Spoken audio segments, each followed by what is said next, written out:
everyone, and welcome back to Food for Life. This week, I have an amazing guest that I'm going to share with you in just a minute.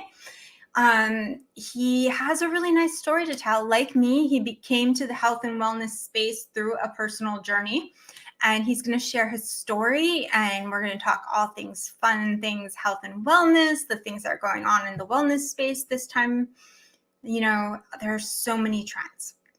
Now, I realize there's a lot of new viewers. I've been seeing you guys sign in, and that's great. And I just want to share a little bit about me since a lot of you don't know me exactly. My name is Ashley Tresline. I'm the owner of Bella Foodie, which is a personal chef, and I teach kids cooking classes and adult cooking classes, and I consider myself a food educator.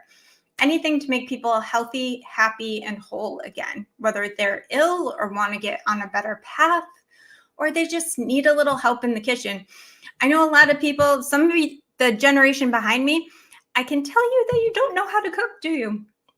I think that's something that we're missing is cooking and getting back into the kitchen. So I'm happy to have them, and I'm happy to help everyone. The one thing you need to know is that I came to my business is because I have MS. And I was diagnosed at 21. So I basically have been sick my whole adult life. I don't like the word sick. Like that sounds so awful. But I'm going to let our guest in. His name is Ryan Kennedy. He is a board certified nutritionist and a functional medicine practitioner. Let's say hello to Ryan, everyone. Hi, Ryan. Hey, Ashley. How are you? I'm doing great. I'm super stoked to be here. So you have sunshine all on the West Coast most of the time. Now that we have like sunlight here on the East Coast, I have some serious lighting problems, but we are all so excited. Like it's warm here. We broke out t-shirts and it's only like 55. Yeah, I'd love to hear it. I'm a huge proponent of some good, sensible sun exposure. Yeah, and you talk about that a lot, but we'll get to that in a minute. But tell us about yourself. How did you become who you are right now? Really a pain to purpose journey. I lost my mom to cancer in 2010, and I was 16 at the time, and she was diagnosed 2 years prior to that. At the time, I didn't really know much about health and wellness. I was just, 14 in high school. And I remember like yesterday, her going through this process and using a lot of the conventional therapy options, chemotherapy, radiation surgery, and, her oncologist telling her what you eat doesn't matter. No herbs or vitamins or supplements can help you. And these are your only options. You got to do this harsh chemotherapy drugs that make you feel like you're dying today.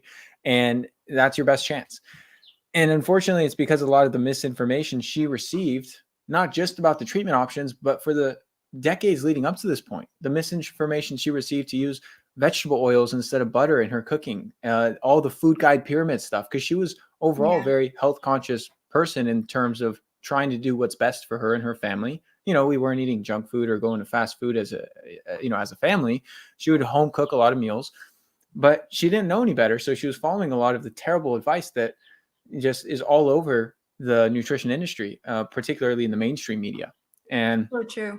This was really a, catalyst for her in terms of getting sick. And unfortunately, she passed away. And this was a real turning point in my life because I saw the struggle she went through and realized really quick, like, if you don't have your health, you don't have anything. Doesn't matter what your bank account looks like. Doesn't matter your social status or any accomplishments. It's like, if you're sick, there's only one thing that matters, and that's getting well.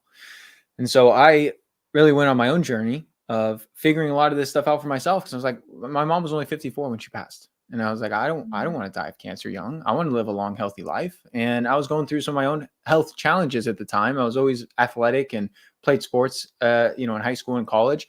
But I had some gut issues, some skin challenges with acne, a lot of fatigue and brain fog, trouble focusing. And, I was like, what can I do to sort some of this stuff out to really feel better and perform better in both my studies and my athletic career and all the other things I had going on in life. Mm-hmm.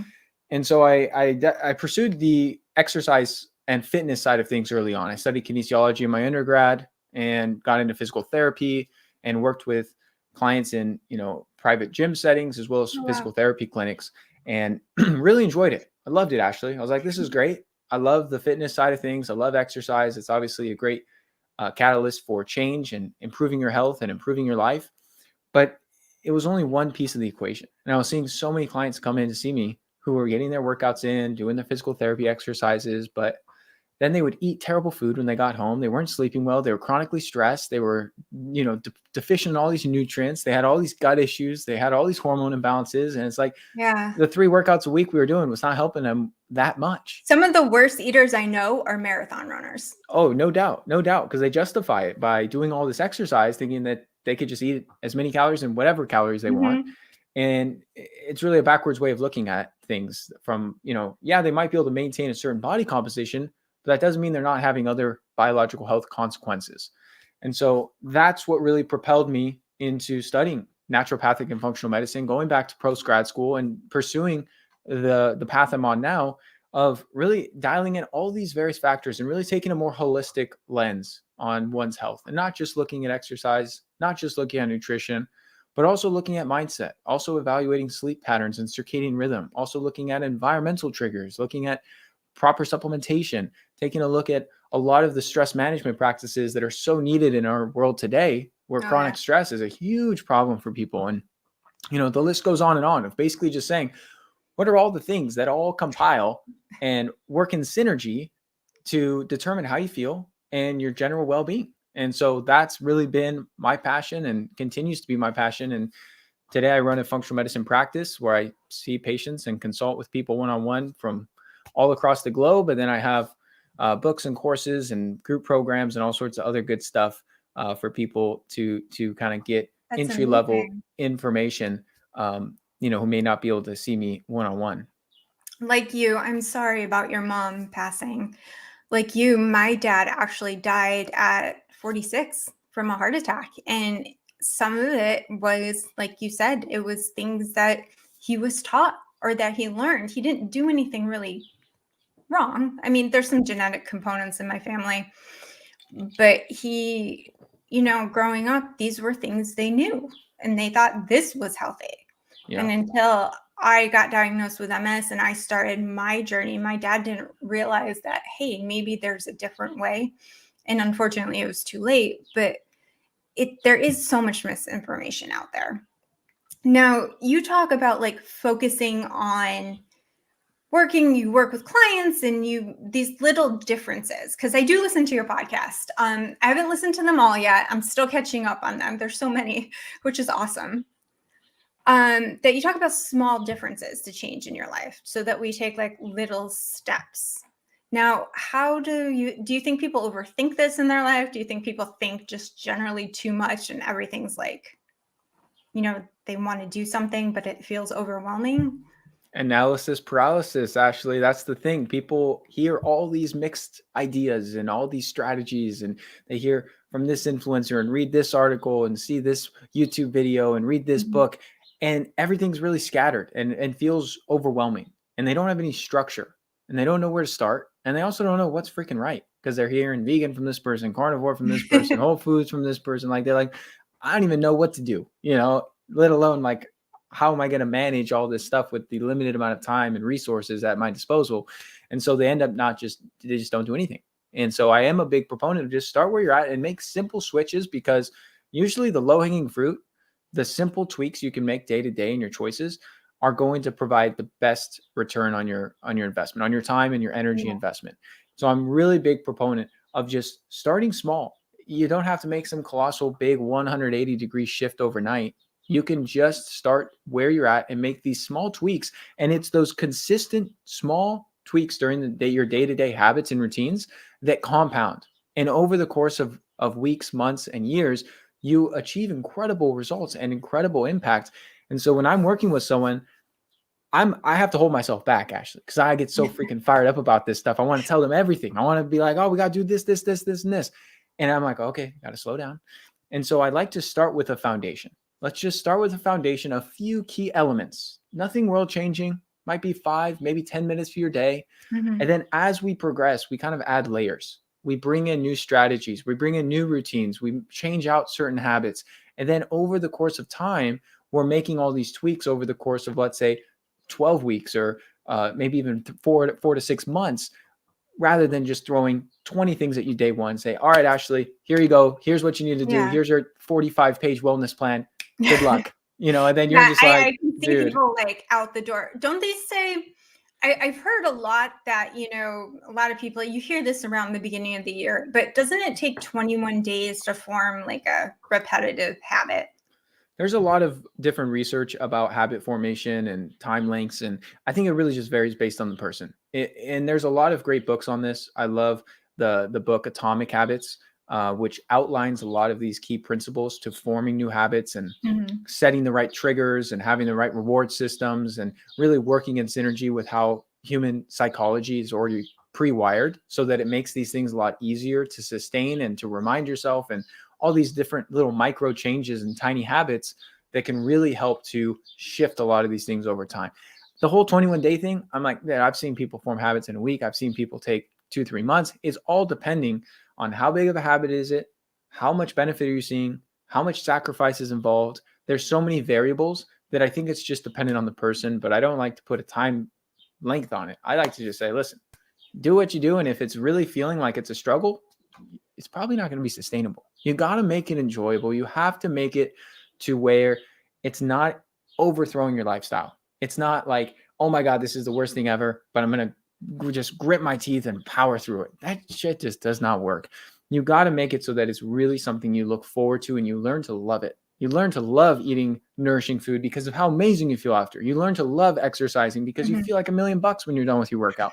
And as you build these positive feedback loops, it's like, dude, I don't have to like force myself to, go sweat in the sauna or go get some sun exposure or go, do some exercise, because I freaking love that stuff. I look forward to it. In fact, if I can't do it, that's hard for me. Yeah, I have gone to the You whole get a other end little of the equation. grumpy when you don't work out or Yeah, you don't do like your normal routine. I just don't feel as good. My Yeah. energy is not as good. My mood isn't quite as good. My thought process in terms of my focus and my verbal fluency and my executive function, like my brain just doesn't operate as well. And that's the case for everyone. Because as you move and you actually do these things, you increase blood flow to the brain, you drive up BDNF, brain derived neurotrophic factor. It's like fertilizer for your neurons.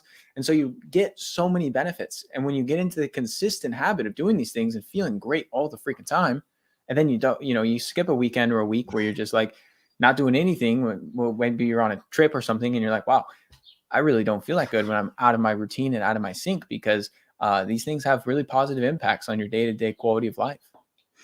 It's true. Like I know that like I started working out, I want to say, I don't know, with my trainer about a year and a half ago. We've been working out, and oddly, we started virtually. And I honestly didn't meet her until this summer in person.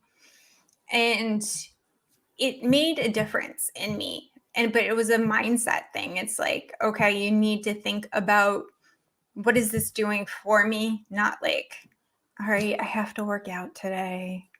But it's a good thing. We have to always think of these things as a good thing. And I try to teach my clients that when you're, trying to put what you put inside, I tell people healthy starts from the inside out. Because you could look at the people and think they look like the healthiest person ever. And what's going on inside, I don't know, could be a lot of things. How do you determine that? Like, what's the difference between what you do and what like a GP would do with someone trying to help them? Okay, there's lots to unpack here because there's quite a few differences.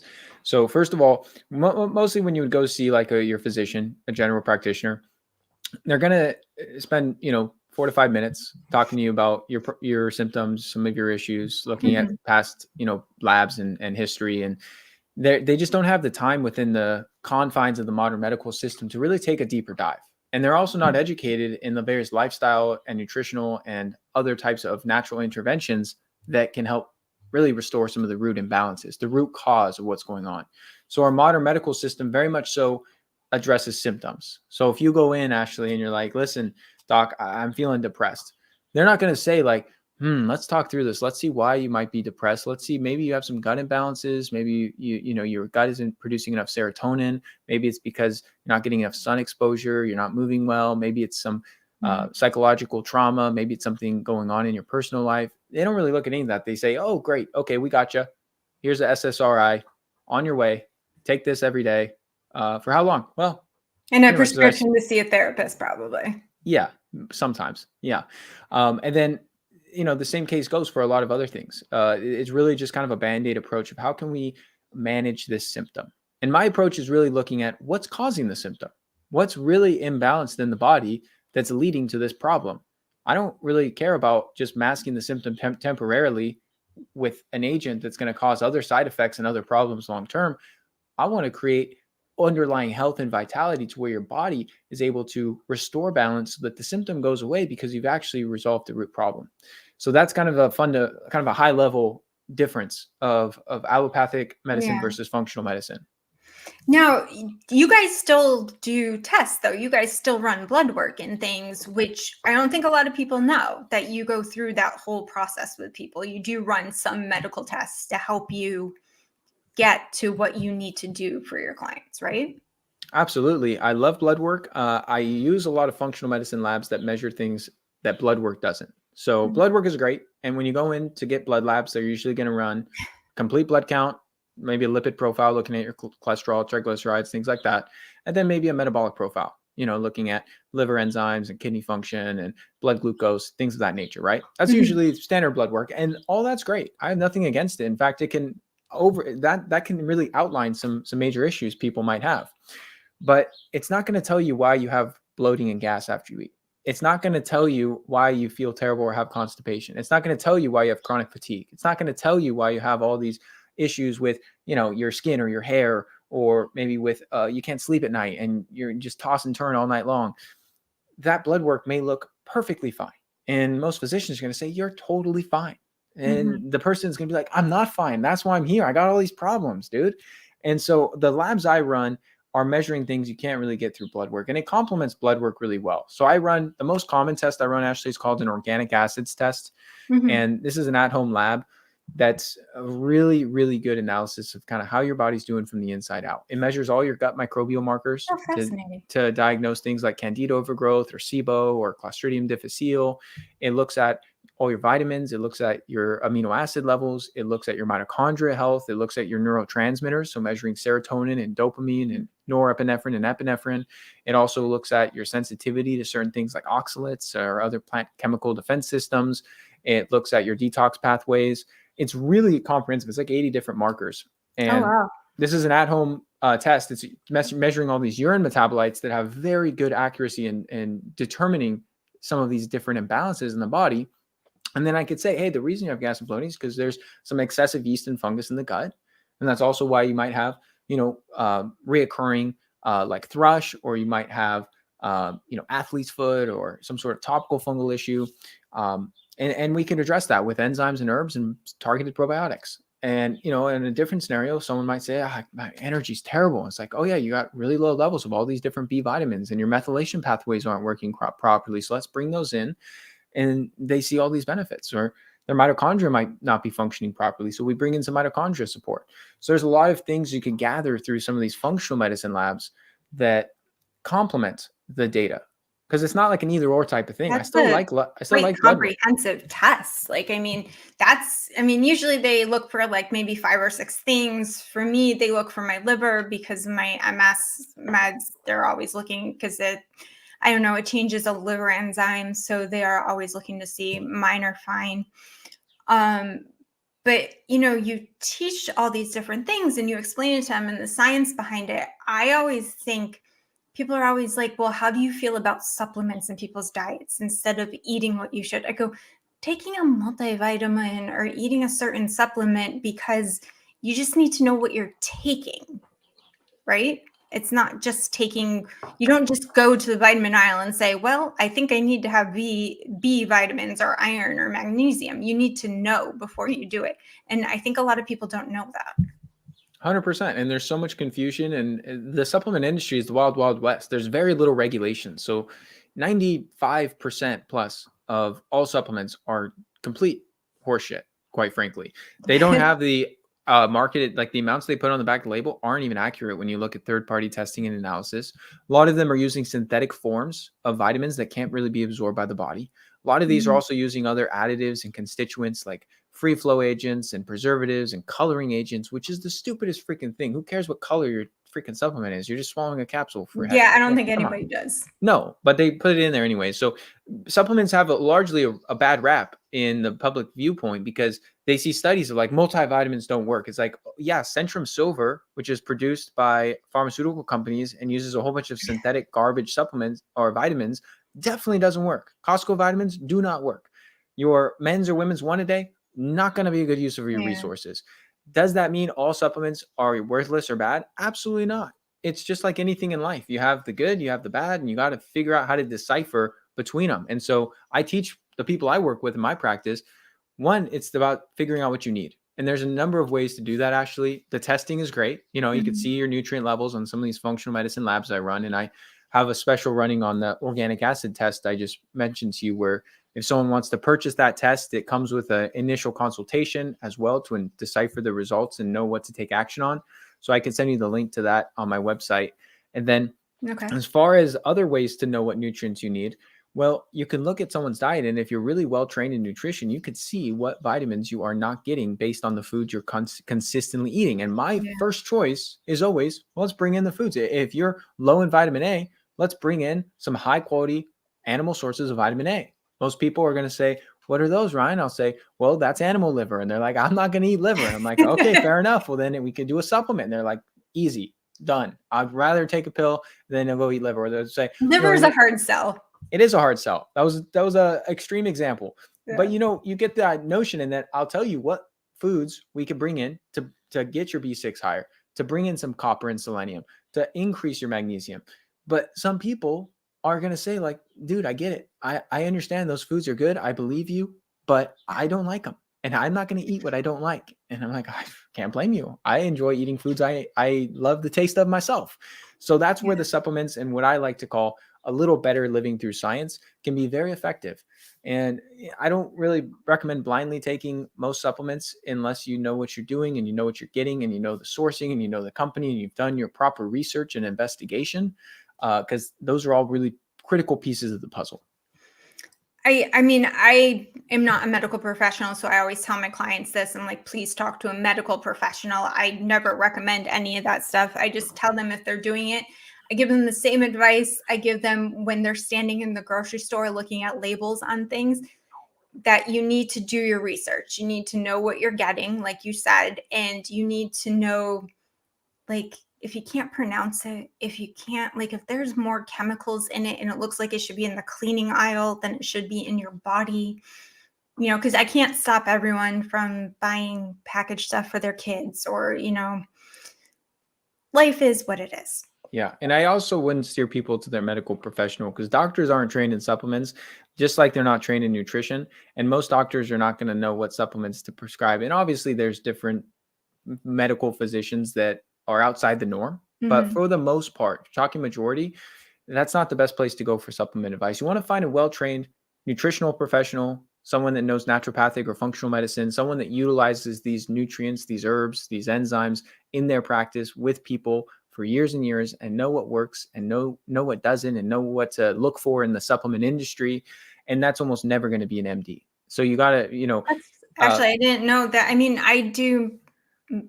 The doctor I have is very well versed in that because she uses them personally, but I didn't know that not all doctors, I mean, I know they're terrible with nutrition. And I always find that my mom was sick a few years ago. She had cancer as well. And I talked to the doctor when I was in there with her. I'm like, so what kind of diet things can I help to support my mom? Like, I want to know, what do you say? Like, if she eats more, does she need more vitamin K or more vitamin B? Like, what foods do I need to feed her so I could, shop for her the right way? Or what do I buy at the farmer's market for her? Yeah. And the woman looked at me, she goes, oh, just normal fruits and vegetables. And I'm like, seriously? Like, there's nothing in any of this? I'm surprised you even said that. Sometimes they won't even say that. They'll have some very poor advice or not give any advice with nutrition just because it's not their specialty. And I have to say, like, I respect it. They know diagnosing disease and prescribing drugs. I can't do that stuff. I don't know all the pharmacology behind these prescription medications. It's not my wheelhouse. Just like I wouldn't ask my plumber for investment advice. There's a lot of like differences where you got to understand someone's specialty, and there are always exceptions, and there's some great MDs. And I don't want to paint anything with the broad brush, because some do know nutrition, some do know functional medicine, some do know all these natural therapies just because they were trained in Western, more allopathic medicine, doesn't mean they can't learn it after the fact. It's just not the norm. It's definitely more rare. And so it is good to find someone that is more well versed in naturopathic medicine or clinical nutrition that specializes in this stuff. And Mhm. that's what they do. They don't prescribe drugs. They don't do surgery. I'm not going to do heart surgery myself, Ashley. Yeah. Like, that's not my specialty. I wouldn't even know where to start.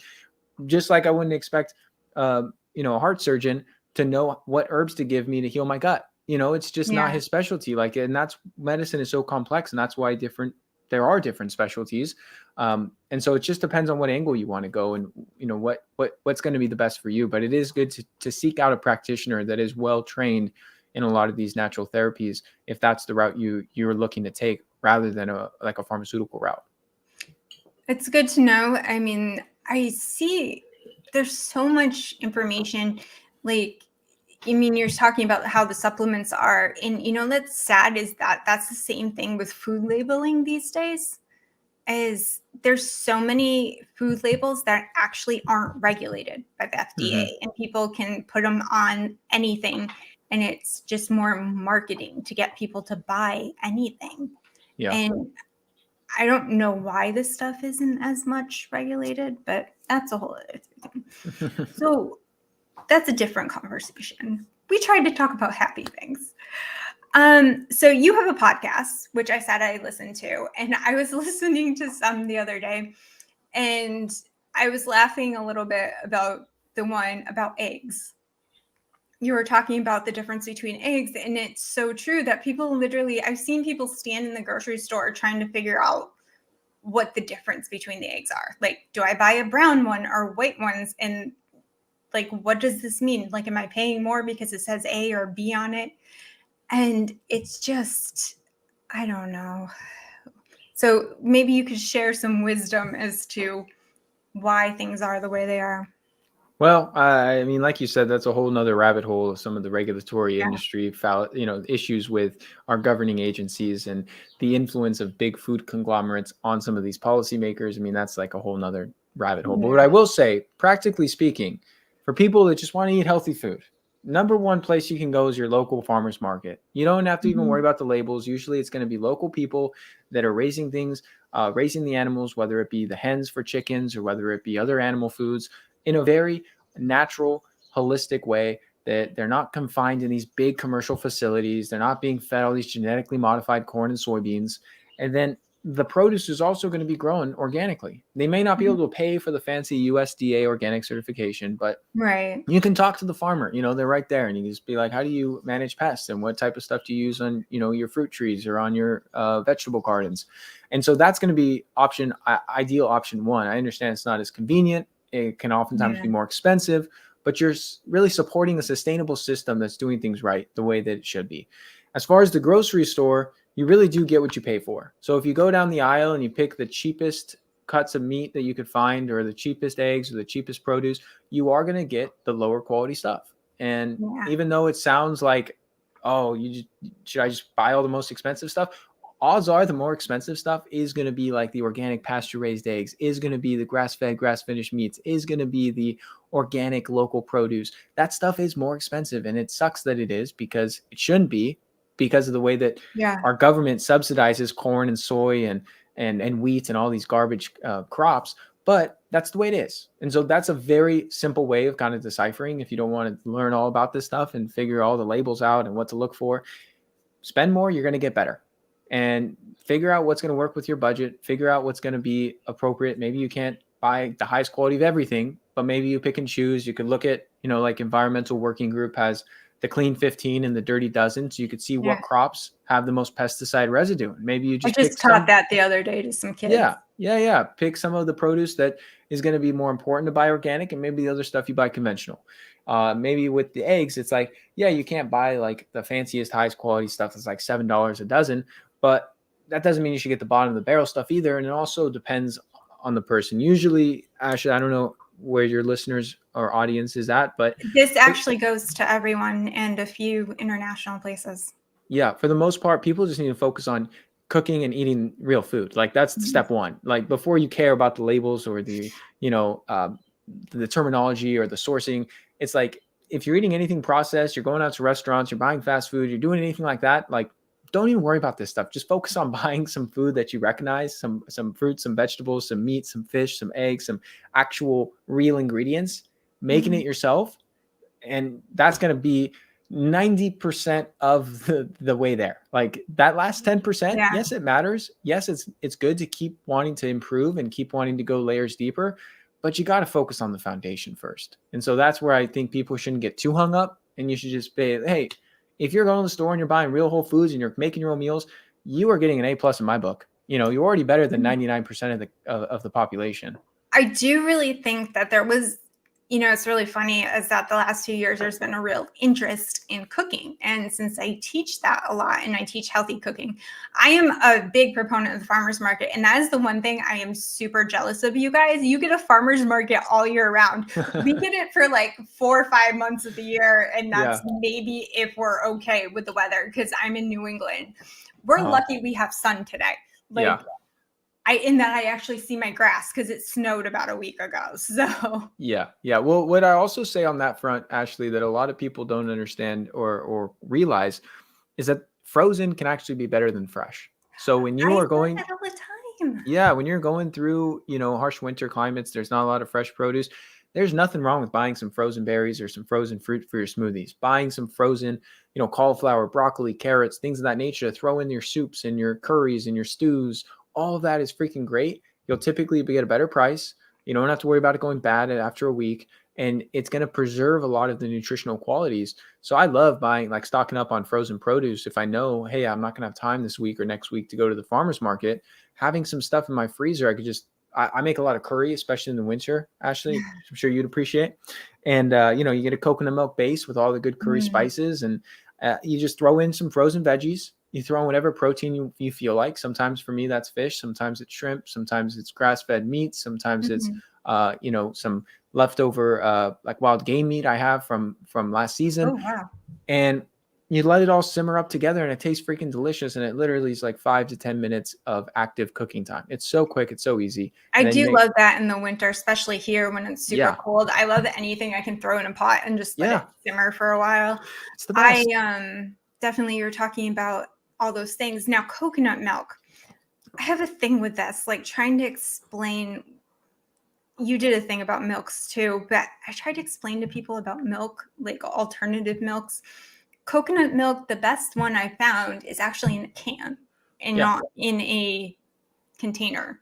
Hmm. And I've been trying to explain to people like why that is. Like I don't think anyone understands that, like, yes, that milk should look like that. It shouldn't have things in it. And the label shouldn't be this long. Totally. Totally.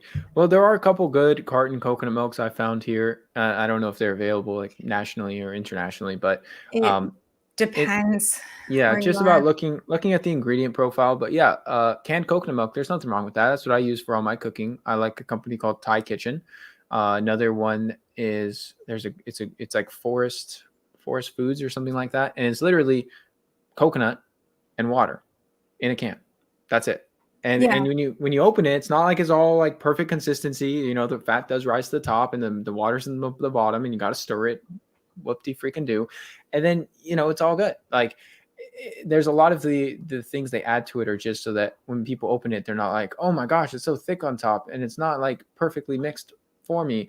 It's like, well, yeah, but there's also not all those chemicals and stabilizers in there. So Yeah. that's a trade out I'm willing to make. Like just throw a spoon in there and spend 2 seconds stirring it, and you're good to go. I think we've gotten so used to convenience, and Yeah. I think people have been so. One of the things I've heard the most, like people have written me after I've done media segments and things, or I've heard from clients, is that help, I'm snacking too much because I'm working from home. Mm-hmm. And because you're in the next room from the kitchen or you're in the kitchen working, Sure. or I reverted back to comfort food from when I was a kid eating Oreos and chips and all those other brands that are not so great for us. And Sure. I, I'm always like, well, we might need to work on that some. And I tried to give helpful hints, but what are your feelings on these things lately? If I had Oreos in my kitchen or chips in my kitchen, I would go eat them too. Don't buy it. Don't put it in your Yeah. kitchen. You're a human. You only have so much willpower. If it's in your cabinet, like, you're going to freaking eat it at some point. You're going to have a point where you're just like, wow, this looks really freaking delicious and I want it. And so avoid that. Have the discipline, have the willpower when you're shopping. And if it's not in your house, the likelihood you're going to get in your car, drive down to the store, purchase this pack of Oreos, drive home just to have a few cookies is very low, very unlikely. And when Mhm. that does happen, it's probably few and far between. But when you have all these junk foods and chips and crackers and cookies and all sorts of shit in your cupboard, in your pantry, you're setting yourself up for failure. Like, it's as simple as that. You got to clear it out. And if you're out to a nice dinner, you're out to, some trip or whatever, and you treat yourself to something like a sweet treat, some dessert, that's part of life. I don't think there's anything wrong with that. For the vast majority of Yeah. people, like, if you're in the healing stages of a condition, maybe you need to stay super strict for a short period of time. But for most of us, it's not the once every few weeks type of indulgence that's causing you setbacks or causing you issues. It's Yeah. that you're having it every day or multiple times a day that's really at the problem. So if you eliminate it from your daily reach, you don't have it at your house, it makes the entire process 1,000,000 times easier. Like, that's the simplest advice I could give. Temptation. We Yeah. want to eliminate temptation. We on Food for Life here, I consider diet a 4-letter word. Like, I don't think we need to be promoting that for people. I believe in getting on a health and wellness plan. I believe in all that, but I hear people in the health and wellness industry. I even hear influencers. I hear doctors. I hear people. I've even read books, and they're all like, well, what about paleo or keto? Or I have friends that are like, no, I'm on keto or I'm on paleo. I can't order this or something like that. And it's like, but if you just eat healthy, I mean, it's one way for maybe a short time to help your body reset. But I have feelings about each diet, but I don't know. How do you feel about just staying on a healthy eating plan? Yeah, I think people have really bastardized the word diet, because if you research what diet means, it just means how you eat. Mhm. It doesn't mean weight loss. It doesn't mean restriction. It doesn't mean something like people have this connotation like I'm going on a diet. What you eat right now is your diet. Standard Mhm. American food is a diet. Everything you put in your mouth is diet. So I don't agree with the whole like notion like I'm dieting. It's like, no, we're all dieting 24/7, 365. That just means that you're eating food. If you're not fasting, you're on a diet. And so that's kind of one way I personally, my perspective is how I frame it. And then as far as these specific diets, I'm doing keto, I'm doing Mediterranean, I'm doing vegan, people Mhm. become so dogmatic about it and they like to wear it like a religion.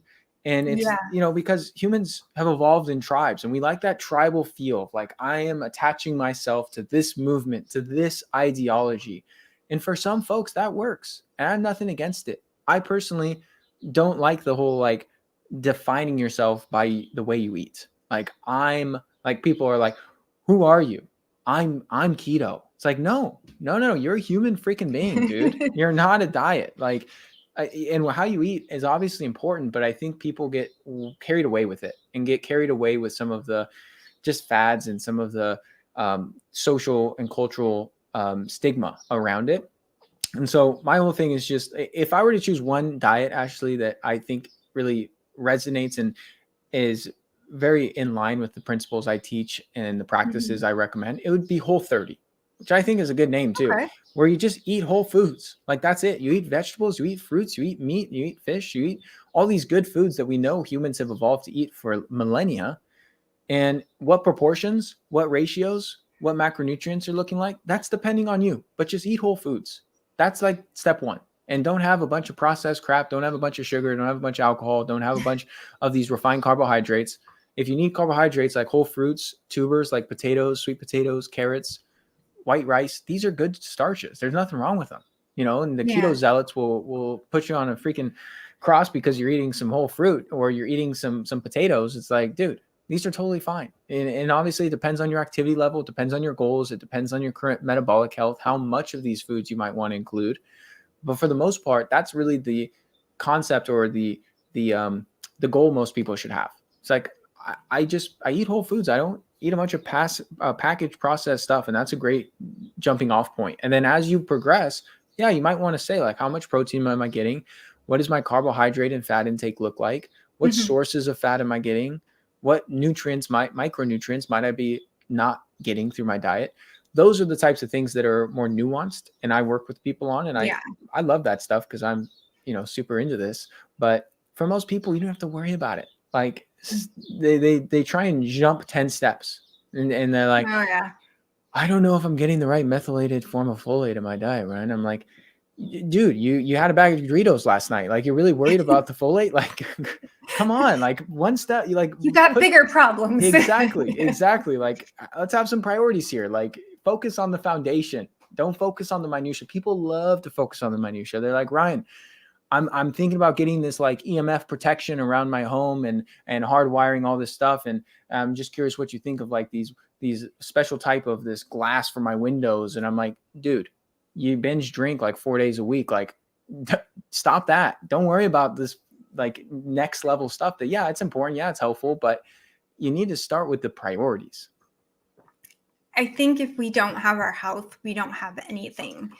And there's other things, there's outside factors and genetics and all that other stuff that, yes, we all have to worry about.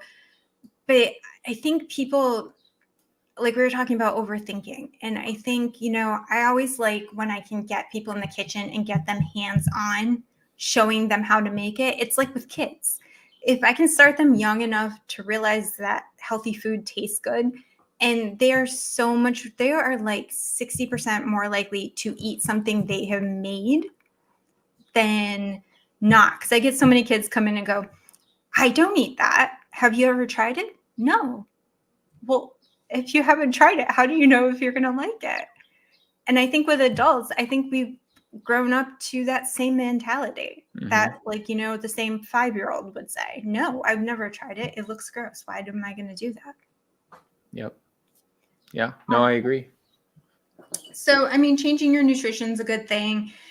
I am kind of fascinated so I thought we'd have a fun little game before we end. Let's do it. So we talked about some of these. So there's, they always send out those lists of the food and wellness trends of 2022. Mm-hmm. I mostly laugh at them. There's a few there actually, all right. So yay or nay on them. We talked about there's the beauty collagen powders and dermatologist approved sunscreen. Yes or no? So collagen protein is going to be a yes in my book. Is it going to make you model and beautiful overnight? No. But are the amino acids in collagenous protein beneficial for your joints and your gut and your skin and your hair? Absolutely. And most people don't drink bone broths. They're not getting much of those amino acids through their food. So I think adding collagen to like a smoothie instead of like a whey or casein or a plant-based protein, I'm a huge fan of. I think it's overhyped in a lot of arenas, but I personally use collagen every day and have for years and recommend it as the main protein powder for a smoothie because it doesn't cause any negative reactions for most people, unlike a dairy-based or a plant-based protein. As far as the dermatology approved sunscreen, that's going to be a hard no, Ashley. I mean, that doesn't really mean anything to me. Most of the toxic chemical filled sunscreens are dermatology approved, which means nothing. There's so much nonsense in the dermatology industry. And you really want to look at the chemical profile and the ingredient profile of that said sunscreen. With that being said, I don't even recommend sunscreen. Get the sun. The sunscreen blocks all the benefits from the sun. It inhibits, it cripples your ability to synthesize vitamin D from the sun. Most of it, because it's filled with all these chemicals, is causing all sorts of toxic exposure because it's seeping into your bloodstream because our skin is our largest organ. Additionally, people will go out, lather all the sunscreen and think, I'm safe. I could go out in the sun for 5-6 hours. You are still getting all that UVA and UVB radiation. And just because your skin's not burning doesn't mean it's not causing excessive aging. And so I did an entire episode on my podcast about this called Sensible Sun Exposure. That's what I call it, because it's about harnessing the healing powers of the sun, because we're solar powered animals. We need the sun to thrive without getting any of the downsides. Like, how can you do that? And I could share a few tips with you, but I outline it in depth. And I outline how the rates of skin cancer and the rates of sunscreen use go up together in synergy and are highly correlated to each other, and all of the different fallacies around our, our society's fear of the sun and how we Wow. need the sun. And it's so freaking important. So does that mean you should go lay out for 4 hours and get burned to a crisp and then say Ryan's an idiot? He doesn't know what he's talking about. I got sunburned. No, that means you should go out for 15 or 20 minutes, get max skin exposure, get all your sun. And then if you're going to continue to be outside, rather than lathering on all this toxic sunscreen, how about we put on a nice little hat? How about we put on a long sleeve shirt? How about we actually protect our skin instead of continuing to be out there and just lathering on some SPF 4000 and thinking it's, going to just do all these miracle things. So I will wear sunscreen from very specific circumstances when I'm surfing. This is the one time I can't wear a hat. I'm out there in 4, 5, 6 foot waves, and I might be out for 3, 4 hours at a time. I'll put some natural non-ionized or non-nano coated zinc oxide. This is like the type of sunscreen that doesn't blend in perfectly. It actually shows as white on your face, which I know some people don't like. I don't mind it. And it will protect you from sunburn and from excessive skin damage. And I'll put a little on my nose, a little on my forehead. That is the one circumstance and the only time I will wear sunscreen. And I'm out in the sun a lot. And my skin has never felt better. And most people I have get off sunscreen and start incorporating sensible sun exposure, see massive improvements in their skin, their energy, their mood, their sleep, their sex drive, their body composition, their appetite, their cravings. All these different things improve because the sun is like the foundation. Actually, I could talk about this all day. I know. Like, you're going to have to give me off this. I got 2 more for you, and then we can be done. Yeah. So I'm all for the waste-free cooking. Like, we went up 1,242% last year in food waste. I'm all for the waste-free cooking and sustainability packaging. Yep. So I don't know how you feel about that one. And the other thing is the plant-based meats, chicken and seafood, which I still think is so weird, some of it. I'll tackle the plant-based thing. Don't eat it. It's toxic nonsense. It's filled with chemicals. The whole plant-based movement, the Beyond Burgers are beyond crap. I would not recommend it to my worst enemy. They are absolutely horrendous for you. And if you look at the ingredients, it's a bunch of soy, which is, when it's not aged or fermented, is very estrogenic and harmful to the body. A bunch of vegetable oils like canola, soybean, safflower, sunflower oil. These are not good because of the high levels of linoleic acid in these vegetable oils. They're one of the most toxic foods you could put into your body. Oh, wow. Yeah, these high omega-6 industrial vegetable oils are horrendous for your health. And I think they're actually at the root cause from a dietary standpoint of a lot of the chronic illness that faces our society. Even worse than sugar, even worse than a lot of things people demonize. As far as the other question, so no Beyond, no fake chicken, vegan, tofu. I actually never had them, so. Yeah, so we'll tackle that as a hard no. The other question about the food waste, are you talking about like composting your vegetable scraps and stuff so that it's not going in the trash can? Less of a practice, but I mean, food waste in general, like you buy things and then they go bad and you throw it out. We have excess packaging with like plastics and things. So it's more about sustainability and more about using every bit of something. 100% yes. Take your own reusable grocery bags to get your produce. You don't have to buy one lemon and put it in its own little plastic bag. Like, it's going to be fine. You're not going to eat the peel anyways. Those things are really, really important from an environmental perspective. And then as far as the waste, I think this is huge because people complain about the cost of food and then they complain about organic and grass-fed and how it's so much more expensive. And most of those same people go do this big grocery haul. And then during the week, Ashley, and I know you know people like this. I know, not you, but I know you know people like this. They're like, man, I don't want to cook. I'm just going to order some takeout on Uber Eats or Grubhub. And then they end up getting takeout because they don't feel like cooking. And then that nice food that they purchased ends up going bad. And then they're like, oh my gosh, food is so expensive. It's like, you didn't even freaking eat it. So that drives me crazy. And I've done that in college and such. I used to make that mistake all the time. But it's a matter of looking and having a more sacred connection with food and understanding the blessing and the grace that we have to have access to this food. So many people are starving. And I know it sounds cliche, but the reality is you got to look at the food as a sacrifice. That vegetable has life force energy and it sacrificed its life so that we can have nourishment, so that we can overall make a positive impact on the world and fuel our bodies.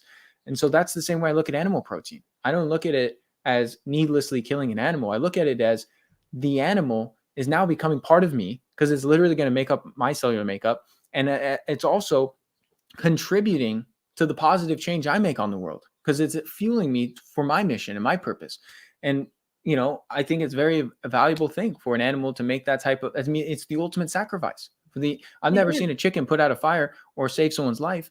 But you know what? That chicken does fuel people that make those types of positive impacts on our world. So I think it's really a different frame of perspective, of looking at things from a different angle. Yeah, I mean, I have no problem with going to the farmer's market. I mean, when you go to the farmer's market, you have to bring your bags. There's no other way to do that.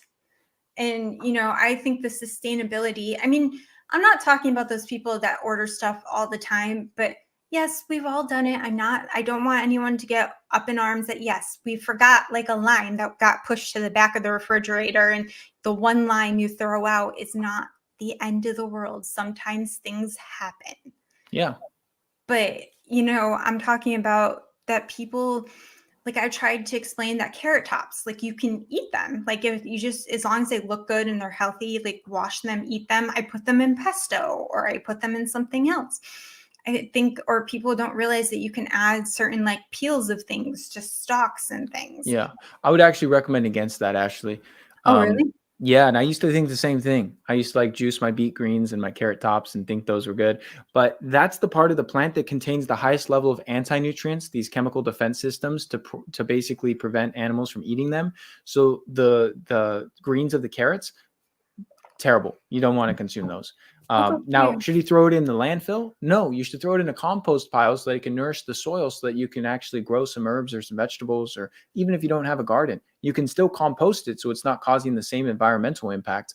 But most of those things, like the peels, the outer kind of layers of certain plant foods, I've learned, and this is not something I used to always think what you suggested is a good idea.